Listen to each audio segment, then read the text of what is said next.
Well, my Dharma name or religious name called Yifa. I'm the founder of Woodenfish project. We started at 2002 based on my own experience in monastery when I was 20. I think that has changed my life, make my life more meaningful. So our program every year, the summer, we provide all college students, young people come to the temple to experience meditation.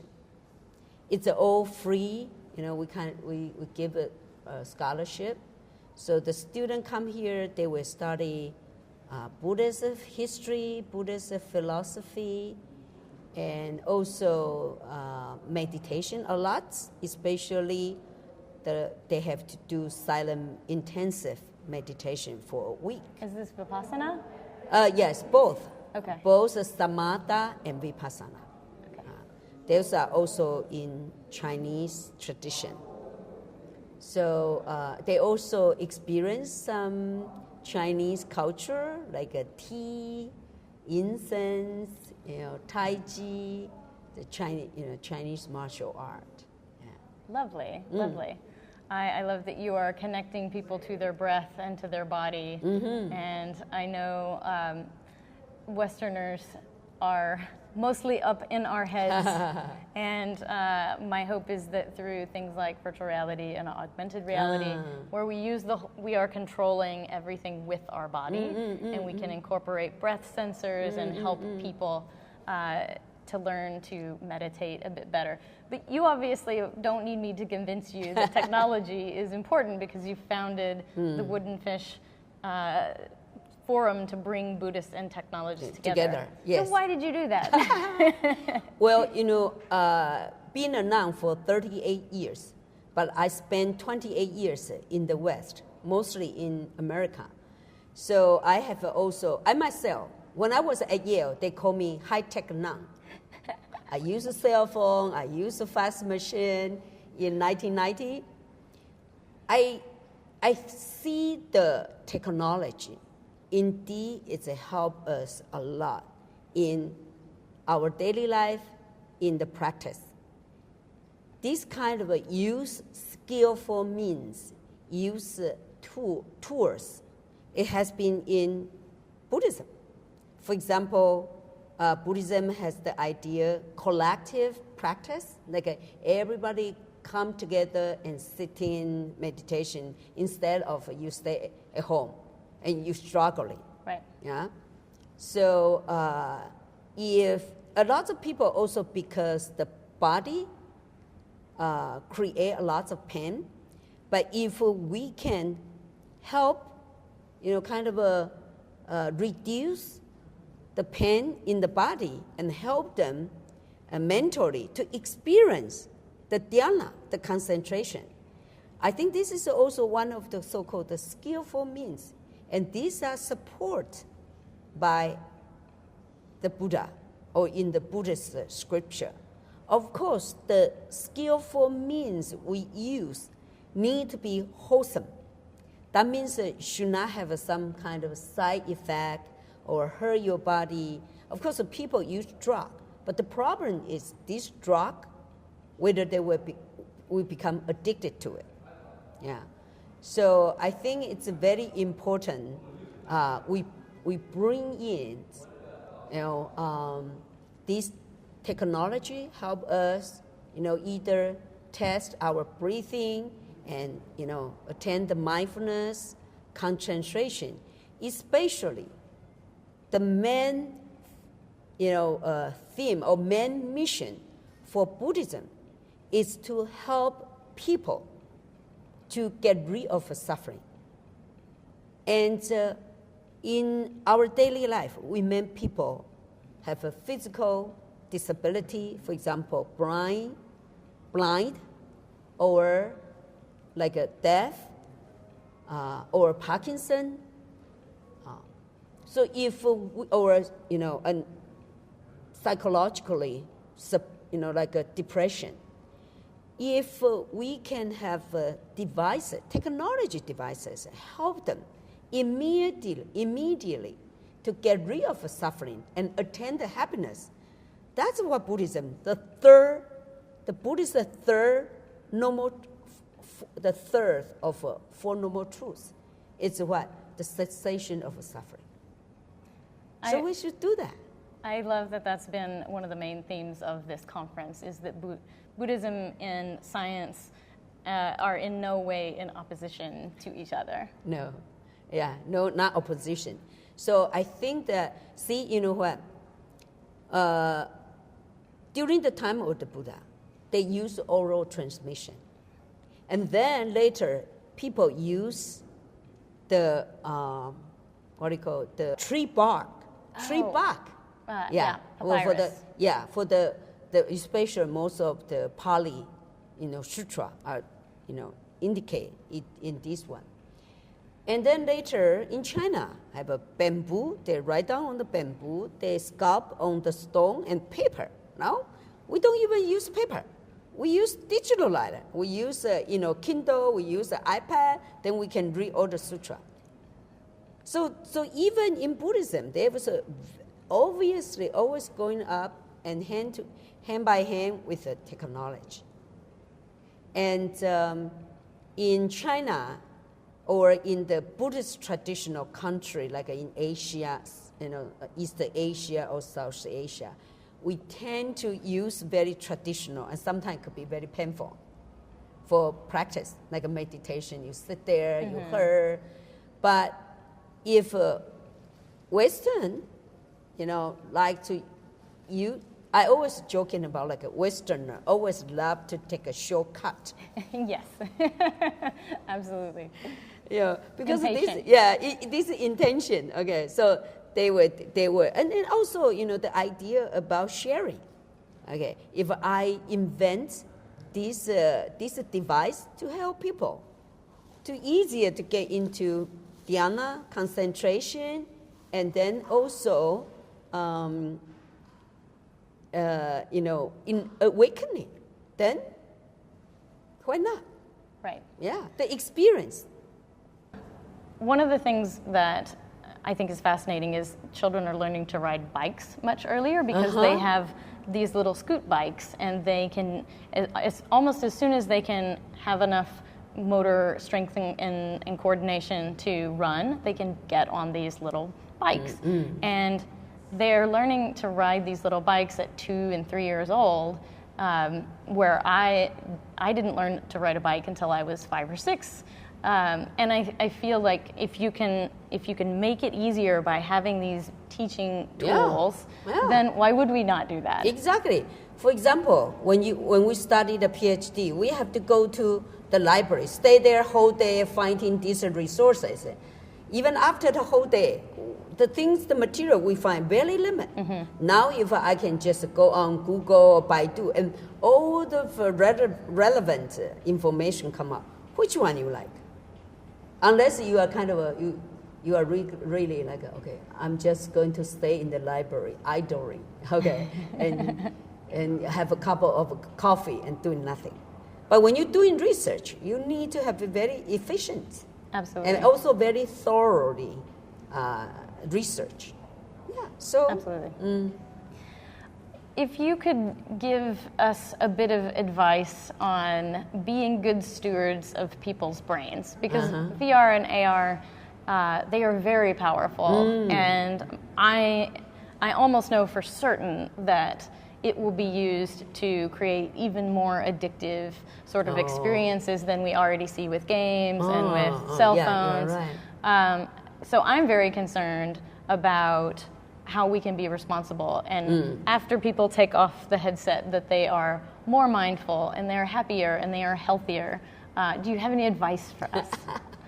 Well, I think that in Buddhism, when people ask what does it mean about good, what is goodness, and or wholesome, basically Buddhist reply is it's a benefit for yourself, never harm yourself, and also benefit for others. And I think this is very important.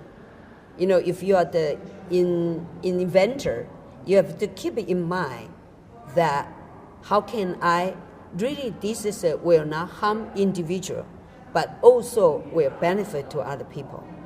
So this, I think this is, if we keep this like kind of as our intention, and so if the device brings some side effect, of course you don't want to hurt other people, and you need to spend the time to deal with this side effect, device as well. I think it's still, so that means we still need to bring the ethics, the value of ethic into, what we were doing. Yeah. One of the most important things that I heard in this conference was that if you're making a meditation app and you're helping with concentration, but there are all these other things that we should be thinking about with speech and wisdom. Can you go a little more into depth about that? Okay, the first one, I feel like these devices is skillful means, it's a tool. In Buddhism, say that is not absolute. It helps us, but you cannot take that. Like, okay, if I put it, I sleep well, I can concentrate. Okay, this is a dhyana. That's still, the dhyana is you can do it effortless and without any intervention, and always in the dhyana. Okay, but if you took it out, then you become unhappy, then that is not we consider as absolute. And of course, this is what I want to say is if you look at the Diamond Sutra, one of the major Buddhist scripture in Buddhism, the Diamond Sutra even refer to Buddhist teaching called Dharma as a tool, just like a medicine. Okay, so if you have the sickness, you take this medicine. The medicine for you is so good because it cure your disease. But once your disease cured, then this medicine, the Buddha said, abandon it. Even it's called Buddhist Dharma, just abandon it. It's because you don't need it. So we can say, okay, this high-tech, tool, it's kind of a skillful means. Even the Buddhist teaching as a skillful means as well, and they also have the ultimate level. That means you probably, like effortless and always persistent in kind of happiness or awakening. And you need to get in there, then you will know. That's a whole lot of levels deeper than... Well, for example, I'm a human being. Sometimes I get upset. I get upset with a Gino. I get upset with a Jamie. I'm a human being. But I don't have a hatred. Right. Means that after I say that, because I just want to communicate, I say, I'm not happy with what you were doing, but I don't have a hatred or try to kill you, try to harm you. That's different. Very different. So we don't have an enemy. I don't have a rival. I don't have an enemy in my whole life. Yes, I have an emotion. Even the Buddha, who after he attained the enlightenment, the Buddha also have an emotion. He cried when his father passed away. When the demon, you say, okay, I will disguise as a Buddhist monks, destroy Buddhism, and the Buddha in tears. I think this is a big misunderstanding about Buddhism, that somehow you have transcended, you've left behind emotions, and I think Westerners often, also even men in particular, tend to want to distrust emotions and get rid of emotions. They put the human as a robot. Yes. They think that enlightenment person is a robot. My hope is that things like virtual reality and augmented reality can connect us more to our bodies and help us to enjoy the emotions a bit more. I think that when we're doing this one, it also helps us to understand our body. Yes, when I absolutely. see the virtual reality, when I read the Buddhist Sutra, in the Buddhist scripture, there was a sentence that said, all form, all phenomena are illusion. And then the whole world is the projection of your consciousness, your mind. And you know what? In the past, I would say, what is Buddhism talk about? Maybe very, narrow. How come this is not real? Yeah? Until I saw people put the VR and doing the skin and falling down and screaming. And I just said, oh my goodness. Yeah. He is not, my friend, doing that. He is not on the cliff. He is not on the but he was screaming and he falling down. So, then come to Buddhism. Then it says, all our information, all our emotional, all our conception, consciousness, the gathering is through our eyes, our ear, our nose, our tongue, our body. Absolutely. So when someone uses, a VR, that is, their words. Of course, we don't want to make the VR kind of scary. Okay, I agree. We can bring a lot of peaceful and happiness. There was one time when after I gave a lecture, the conference, this scholar, scientist comes and say, hey, Yifa, we need to make an appointment. Let's talk about this conference. But in the audience, there was 2 people came to me. It really struck me. The first one said, I have a kind of impulsive. I have a depression. I always feel like I'm going to harm my family. Oh, wow. My parents, if I'm doing the chanting. Wow. Yeah, he said, if I'm doing the chanting, especially mantra, we call mantra, secret word chanting, I'm going to kill my parents. I just joking with you. I say, I don't think you are that powerful. I said, were your parents hurt? He said, no. I said, yes. See, you're not that powerful. Yeah. But that's in his mind. The second person come to me was the couple. They just lost their children was killed by car accident a month ago. The mother, the wife's mother, and then grandma. The grandma, wife, the father and mother, like in hell. So I don't want to talk to the people about conference. I want to talk about these people. It's in their life. They have suffered. Mm-hmm. And if we have some devices, help them, at least immediate. Right. Okay, and help them to overcome. Of course, I will take it. I don't care about you say, okay, this is contradictory about Buddhism or this is not a science. No. The main purpose is to help people to get rid of the suffering and to gain the happiness. Beautiful. Is there anything that I should have asked you that I didn't? Well, I think that, in the future, we really need to have more opportunity to have what we call the Westerner. Okay, Westerner tend to be kind of creative and want to, take a shortcut, like something effortless. Chinese people tend to be like a focus on, okay, we need the tradition. So this is I think this is all only one side, but we need to have a more communication between the East and West, and more communication between the Buddhist practitioner or scholar, and then also, scientists, and especially young people and old generation as well. Old generation tend to be kind of rejected. Okay, no, but now how many senior people they use a cell phone? Oh, absolutely. Everybody. Yeah, everybody. They Beautiful. use a social media. Yeah, it's true. Yeah, but I think that at the very beginning they reject it.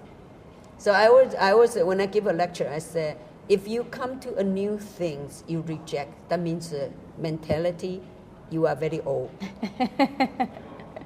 But when you come to the new things, you open-minded and to learn and to appreciate it, not necessarily agree, then that means you are very young.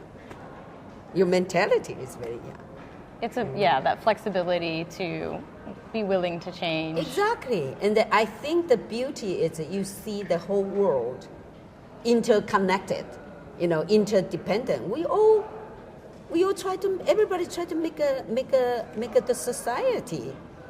We get rid of suffering and then have a more happiness. It's not just Buddhists, they're doing it. Even, I have no religious belief or atheist, Sure. I'm just scientist. Everybody's doing it. So at the end, like a Buddhism, what is a Buddhism? You get rid of all evil, doing all good, purify your mind. That means a Buddhism. That means awakening. Beautiful. All right. Is there, if someone wanted to learn more about the skillful tools and meditation, is there a good starting place for people? Well, I think that right now there was I think people have to, search it. I believe that there was like a Vipassana meditation, and maybe there was some courses in Buddhism. And of course, I hope that in the future, Woodenfish, we have a website, woodenfish.org. We can, in the future, provide more systematical, material to help people. And it's all nonprofit. And of course, in China, I have more resources in China now. The people want to donate a village. The people want to donate a land to set up Buddhism and science permanent, address. Mm-hmm. So I think that what I'm going to do is to make it more international, and we are all human beings. Even though white, yellow, black, we all human beings. Women, men, we all human beings. Okay, so we all have to work for the humanity. Yeah. So I think, and especially now, I think that China is kind of open up the door to the West, and then more Western people would like to come to see what happened in China. Yeah. So I think this is also could be one of our skillful means to help them. Well, so we are all friends. We are all family. and Woodenfish Project, Woodenfish Center, Woodenfish Village is all yours. Everybody's, not mine. Because we have to keep in mind, we will die. Yeah. But according to Buddhism, our consciousness or our spirit, not just finish. But if we can do something, leave something wisdom in the society. I always joking about it. I want to make sure next generation, they are smart, they have a wisdom. Because if I'm reborn to come to this this earth, this society, I don't want to see the idiot to teach me. I wanted the wise person to teach me. So we need to leave a lot of wisdom and benefit and care about the next generation. Yeah. Well, thank you for building such a beautiful bridge from east to west and bringing all these people together. You know what? My friend, William Ury, he is the founder of Negotiation Project at Harvard. That's a wonderful project. Yeah, William, I say, I want to become the bridge between the East and West. And William then joking with me, said, Yifa, then both sides the people will step on your back. I said, that is a bodhisattva practice. Yeah, no, but I enjoy. I think this is because people from different countries think differently, and this is the beauty. You don't want the people think always the same. I agree. Yeah, we have to think about different, balance each other. Yeah. As long as not personal attack. Absolutely. Yeah, just enjoy. The inspiration. And I think that. By the end, I want to say that we kind of had this vision of the insight of Buddhism.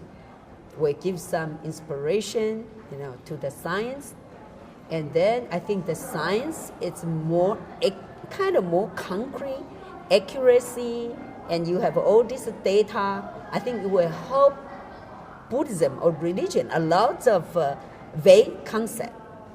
Yeah. And I think that all we have to work is the future of humankind. I'm so honored to get to speak to you. Thank you so much. Thank you. Thank you for interviewing me. Give me this chance. I hope that you come back all the time. I would love that. Especially we have the center. Okay? Beautiful. I will. Yeah. You're part of family. Thank you for making me feel so welcome. Everything's okay. I'm just trying to act my age. Everything's okay.